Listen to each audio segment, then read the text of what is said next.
आज बात करते हैं एक ऐसे मैथमेटिकल टूल की जिसको हम लॉगरिथम कहते हैं। ये एक ऐसा जुगाड़, एक ऐसा ट्रिक बनाया गया था जॉन नेपियर के द्वारा, जो बड़े बड़े मैथमेटिकल कॉन्सेप्ट को, कॉम्प्लेक्स मैथमेटिकल कॉन्सेप्ट को बहुत आसान बना देता है। ये जनरली करता क्या है कि मल्टीप्लिकेशन को प्लस में चेंज कर देता है और डिवीजन को माइनस में कन्वर्ट कर देता है।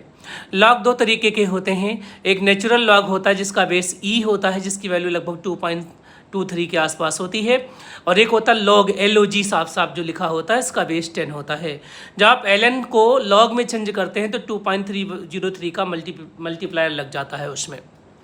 अब आप इसको समझेंगे कैसे? तो आप इसे ऐसे समझिए कि कहीं लिखा हो b के power a equal to VC, तो b बेस हो गया, a आपका पावर हो गया, एक्सपोनेंट हो गया और c आपकी वैल्यू हो गई।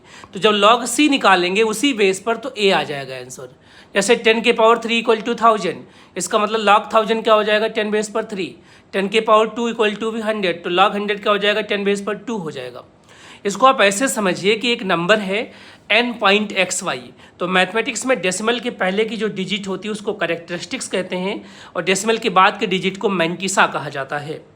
तो जब भी आपको लॉग निकालना हो तो डेसिमल के पहले जितनी भी डिजिट होती है उसके नंबर को काउंट करिए और उसमें से एक माइनस कर दीजिए, ठीक है। जैसे log 1000 है तो डेसिमल के पहले 4 वैल्यूज हैं, 1 और 3 जीरो है, तो 4 में से एक माइनस करेंगे तो 3 हो जाएगा, तो log 3 हो जाएगा। और डेसिमल के बाद की जो वैल्यूज होती है उसको हम log टेबल से निकालते हैं, मैंटिसा की वैल्यू। जैसे कि log 2 है तो log 2 को लिख सकते हैं 2.000। अब इसमें क्या करेंगे, इसको कैसे फाइंड आउट करेंगे? तो log 2 डेसिमल के पहले एक डिजिट है ना, अगर एक डिजिट है डेसिमल के पहले तो इसका मतलब वो हो जाएगा 0 से स्टार्ट, और 20 के सामने 0 के नीचे लिखा होता है 3010, तो 0.3010 आंसर हो जाएगा।